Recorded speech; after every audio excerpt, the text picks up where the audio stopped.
Good morning, guys. I'm Joe Bates. I'm here at the Edinburgh Fringe Festival, and as you'll know, I've been doing a review of the Fringe every day while I'm here in order to promote mine and Luke Chilton's show, a split stand-up show called Journeys of the Mind and the Megabus. It's 1 p.m. every day at the Golf Tavern.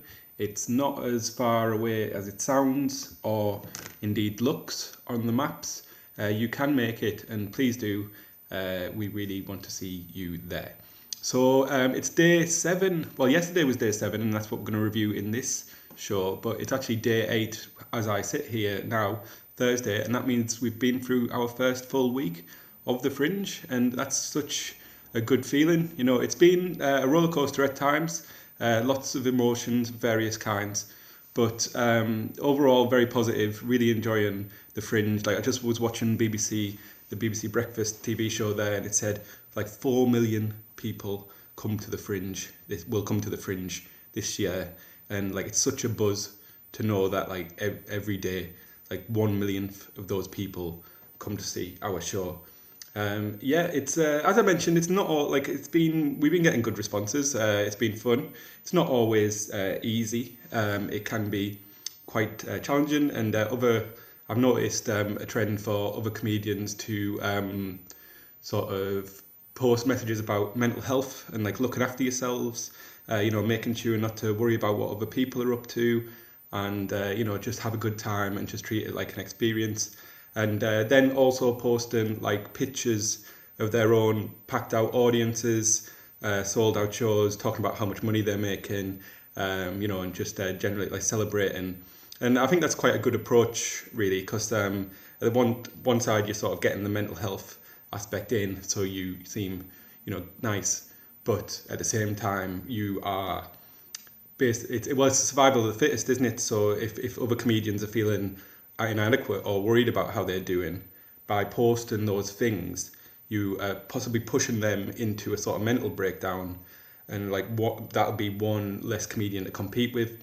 So as soon as we start getting the audience in, I'm going to try the same approach. But as much as like sometimes it can be a bit worrying to see them big audiences for other shows, then we're not getting them. I'm fine. I'm untouchable. I've got very strong defense mechanisms, and I've got a secret weapon. It's called sertraline. Sertraline. It's a selective serotonin reuptake inhibitor. It's an antidepressant, I suppose, and they're doing me really, really well at this festival. Yesterday, just a review of yesterday's show. So basically, I've been taking one of a sertraline every time a joke doesn't land, or like it's a difficult show. I took 10 yesterday in an hour, which I'm not sure if it's safe, but it did help, because yesterday's show was it was 8 people, so actually 500,000th of all the people at the Fringe came to see us yesterday, which is good, but it was icy. It was very icy. One person looked at me like I'd injured one of his family members or something. He just couldn't. He didn't laugh at all. He looked like he hated me. I didn't know what I did to him. But even the homelessness joke, which is normally a banker, it normally just creates a really like an atmosphere of total mirth. He wasn't having any of it, and at one point I feel bad about this, but I actually said, "Oh, this is really tough," and I think I took 2 sertralines at that point, just to ride that wave out. But not all negative. I'm okay. I'm okay, and I'm okay. I've got the sertraline. Very quickly, I'm going to keep these very brief now, because I know the last ones have been a bit rambly. I got some nice daal at the venue. It's £10, but I had to get 30% off because I'm a performer at the venue, and the daal was absolutely delicious. And I'm just saying, if you come, like a friend from home, Middlesbrough, Emma Waterhouse, came to see me yesterday. Thank you, Emma, and thank you, David, for coming along. And I got them 30% off their meal. So just keep that in mind if you're thinking of coming. Even if you don't like comedy or me, I can get you some money off some very, very decent food. I went to see Split Bill between Claire House, Josh Weller, Susie Priest. It was excellent. It was really, really good. I really like all them comedians. I know them. They're just up and coming like me, slightly more up, maybe. But all excellent. I particularly like, I love them all. I particularly like Claire House. I think she's very great. Don't go and see their show because they're doing fine for audience. They've got they're doing well with donations. I give them a fiver, so they're fine for money. So don't go and see their show. Come and see mine instead. It's at a different time, but you'll exhaust yourself if you go to see too many. Just start. I'm really pumped for today. I'm going to try some new material in my show because I'm realising the stakes are not as high as I thought they were. So I'm going to try some new material about my driving instructor and the Thai Lady Boys of Bangkok, the comedy show that we're in competition with in the big circus tent just quite close to our venue. I got pumped up to watching the BBC's Edinburgh coverage this morning.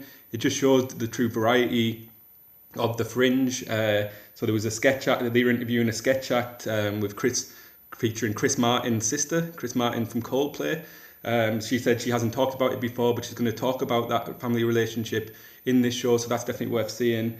Marcus Brigstock was on, and that was a real inspiration to me because he was talking about his show, and Marcus Brigstock obviously is a person who has probably never been funny, even accidentally, like even if he fell over, he's got so little funniness about him that probably wouldn't be funny. He's made it to the Fringe, he's made a career out of it, and that's a good inspiration for me during these difficult times.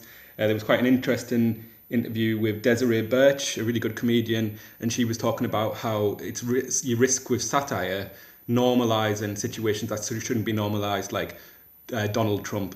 And I found that was really good. And she was side by side with John Culshaw, the impressionist, who did a funny impression of Boris Johnson, like made him into like a lovable oaf. So that was a nice contrast.